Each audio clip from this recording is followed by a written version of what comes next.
S.Y.D, Share Your Dreams is where I interview business owners and investors who are living in their dreams, doing what they love to do day in and day out. Please join me to get an insight on their passion. Stay tuned.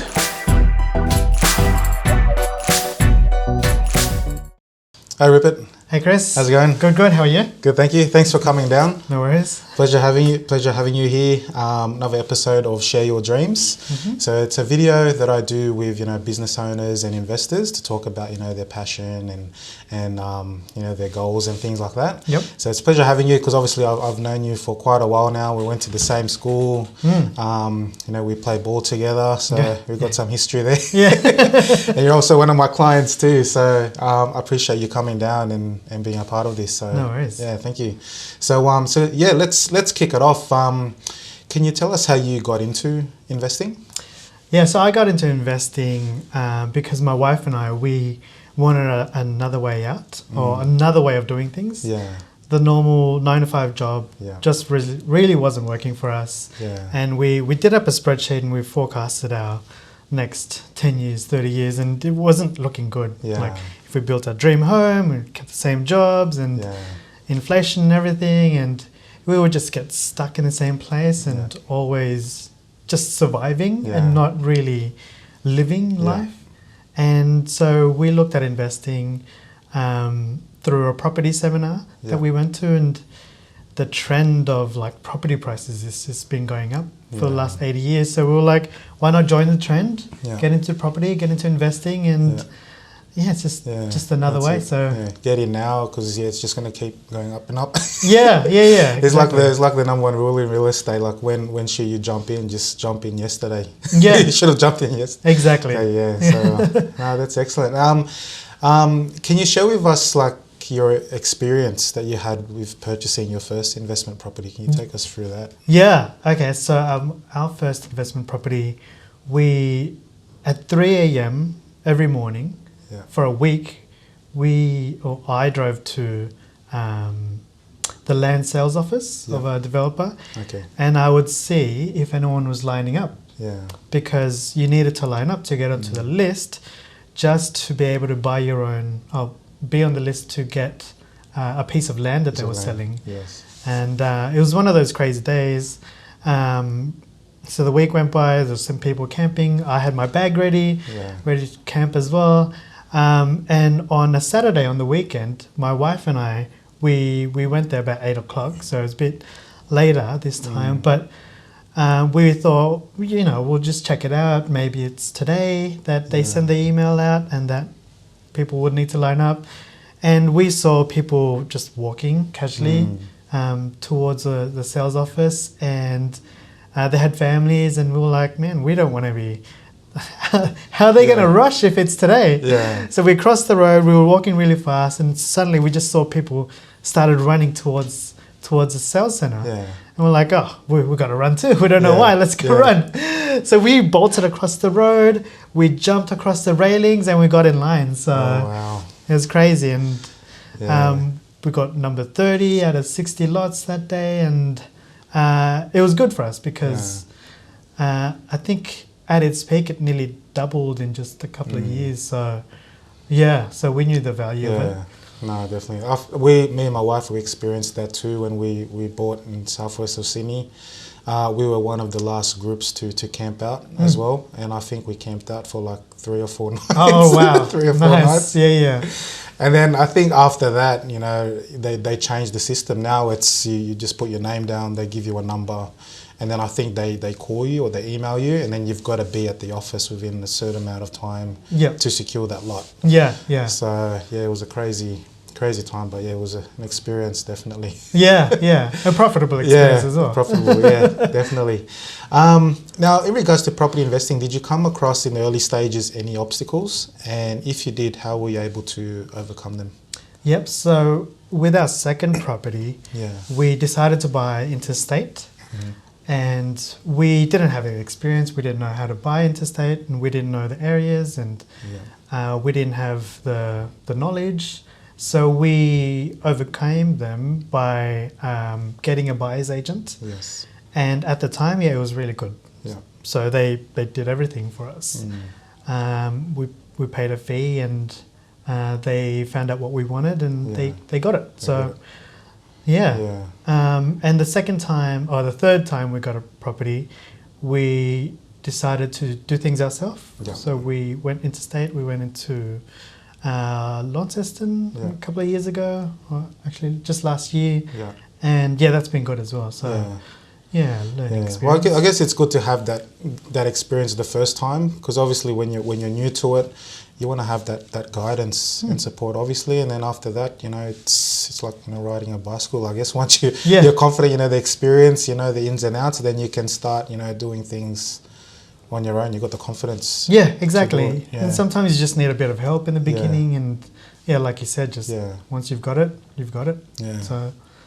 No, it's excellent. Now, when it comes to financing, do you usually go directly to a bank, or do you work with brokers? Definitely a broker. Broker? Yeah. Because banks only see you as a number. Mm-hmm.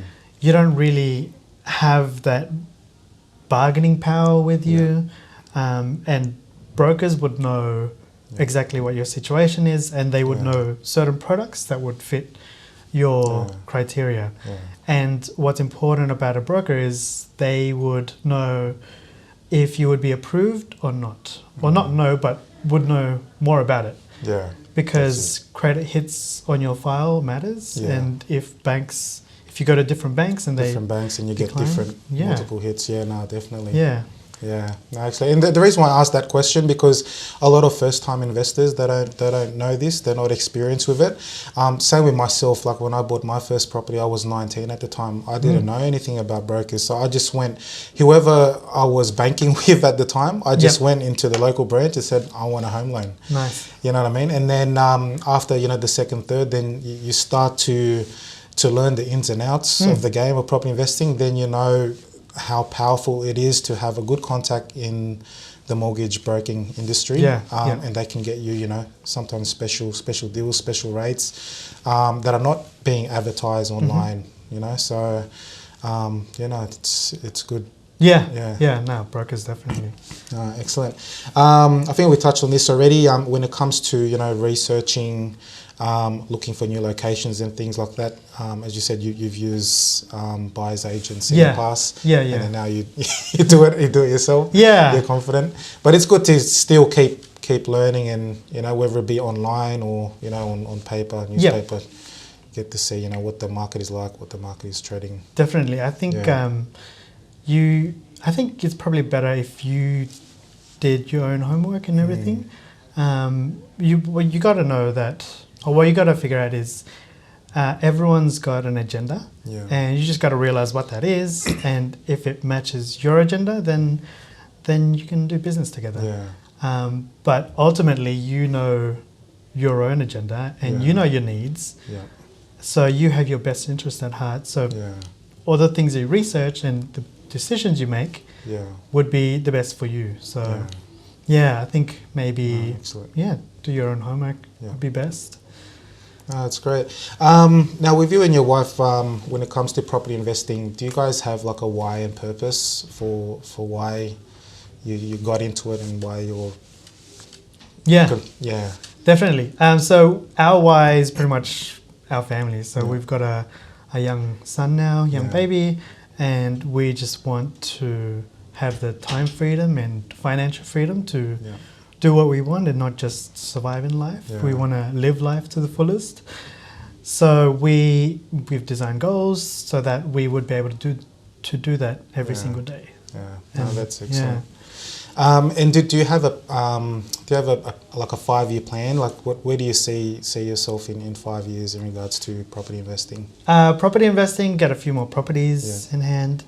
I still see like a good market ahead. But I've also been into trading recently, so not just property investing, but trading stocks and cryptocurrencies. And in 5 years, I want to be one of the top traders in Australia. So I'll be really getting into it. No, that's it. Now, definitely something to touch on as well. Next time, I want to talk to you about cryptocurrency and how that is going, because obviously. It really hit the scene. When was it? Like 3 years ago? Yeah. It really hit, and then now it's died down, but the real traders, I know that they're behind the scenes and they're still trading and they're working on it. Yeah. Oh, Yeah. it's crazy. Yeah. It's so volatile. It's up and down. Yeah, that's it. Now, in regards to property investing, knowing what you know now, what advice would you give your younger self if you had to, start from scratch? Maybe start earlier, because property investing is a long time frame kind of thing. But definitely just start, I think. Yeah. And just keep going. Yeah, don't delay. Just just go for it, I guess. And I think too, you got to have that why and purpose on why you want to do it, because I think that's the driving force. That's your fuel to for you to exactly to keep going. Yeah.